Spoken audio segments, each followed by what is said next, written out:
We got ourselves a couple of RB10s to try out. The first thing we're going to do is see how they run out of the box. Literally.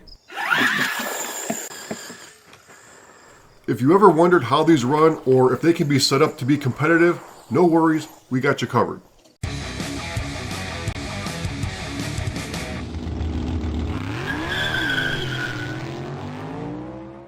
The RB10 is a 10-scale two-wheel drive buggy from Team Associated in a ready-to-run format. Now, to be quite honest, we're not running these right out of the box. There's always two things that we do with an RTR before we put it on the track for the first time. And the first thing is to check the shocks. Inevitably, with these RTRs, two of the shocks will be fine.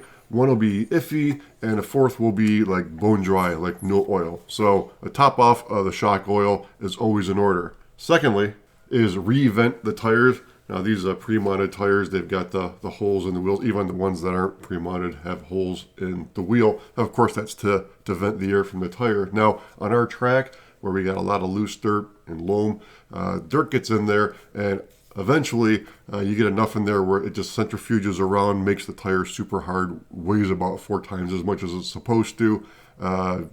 It screws up the handling, very hard on the drivetrain and the suspension, and ultimately hard on your wallet. So we use tape those holes off and then just punch holes in the tires instead to vent them. Now, of course, this isn't necessary on, say, a carpet track or maybe a hard packed clay or running out on the street, but on our track, absolutely necessary. I believe these are the first RTR buggies Associated has offered since the B4. And although the last 2 generations of their buggies were mid-motor, these RB10s are rear motor, and that configuration is actually more ideal for tracks like ours, which is low to medium traction. Also, because of the rear motor design, we can use the more common standard long LiPo packs. We have plenty of those. Thus, no need to have the special shorty packs or even worse, like the saddle packs. Being as how these are kind of like newly updated B4s, we had high expectations out of the box. However, the performance was less than impressive, underwhelming, as a matter of fact. They don't turn well, they don't jump well, they don't land well, and also slow AF. Now we're not expecting 4.5 turn motor performance here, but they are just a little bit faster than a radio-controlled scale dump truck. To be fair, maybe our expectations were too high, but if so, I'll tell you why. The RTR short course trucks from Associated run really, really good out of the box. Very little tweaks in order to get them, to handle, pretty well. Plus, they're pretty quick. They got really decent speed to them, and we were pretty much expecting the same with these. However, not all is lost. We're going to go to the bench and we'll see what's what. Make a few changes. First thing we did is, we noticed when we were doing the reventing of the stock tires that those stock tires have a really hard compound. Like it's a pretty stiff tire, and also the tread pattern. I don't know what that's supposed to be ideal for. Maybe carpet or just general all-around bashing, but they're not really suitable for our track. So first thing we did, replace the rears with some Proline blockades, and then up front some Proline 4 ribs, both in a medium compound, and then tried that out. Definitely an improvement there.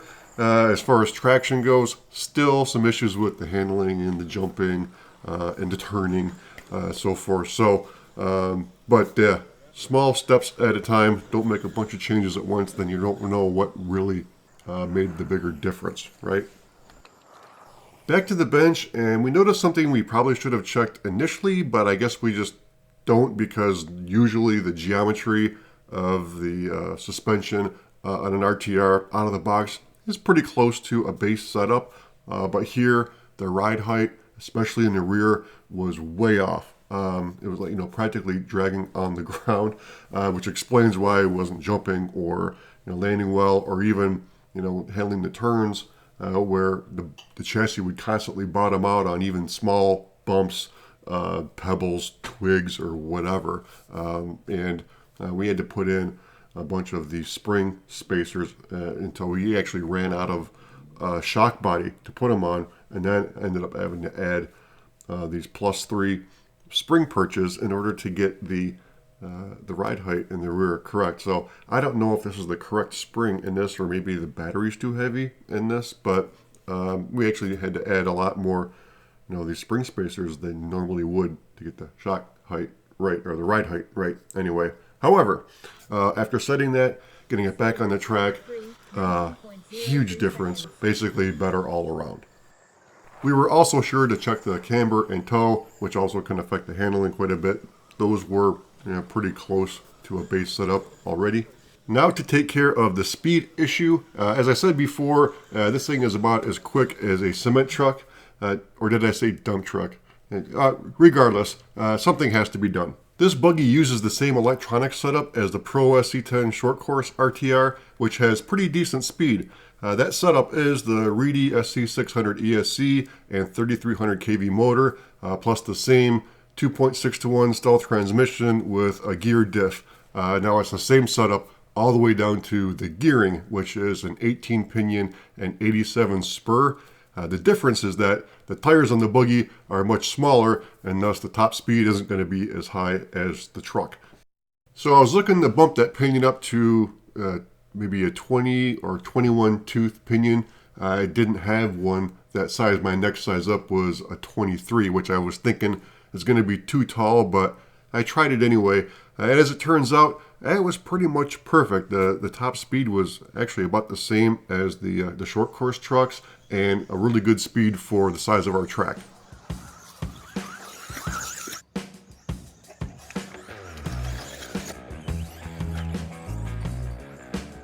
Now after that, just to tweak it a little bit further, I went a little bit heavier on the weight of the front shock oil, just so that I get a little bit better launching off the jumps, but really starting to get her dialed in now.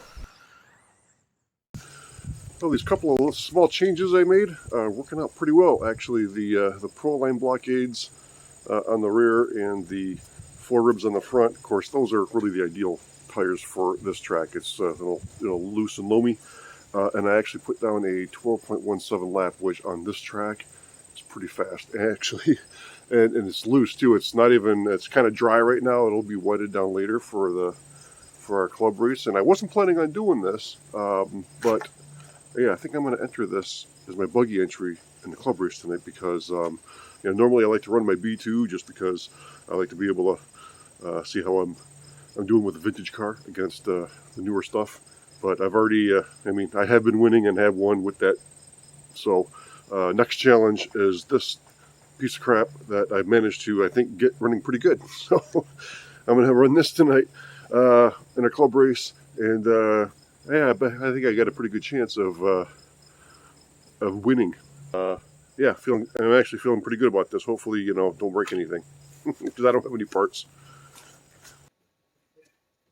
Okay, here's some footage from the club race.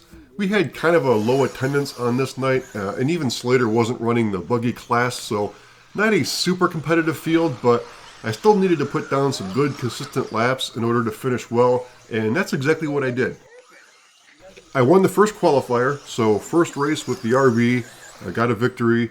Second race, got a DNF because I put the wrong battery in. I ended up hitting LiPo cutoff with the lead and 2 laps to go. Stupid. But then came back strong, won the third heat, won the fourth heat, and the main event.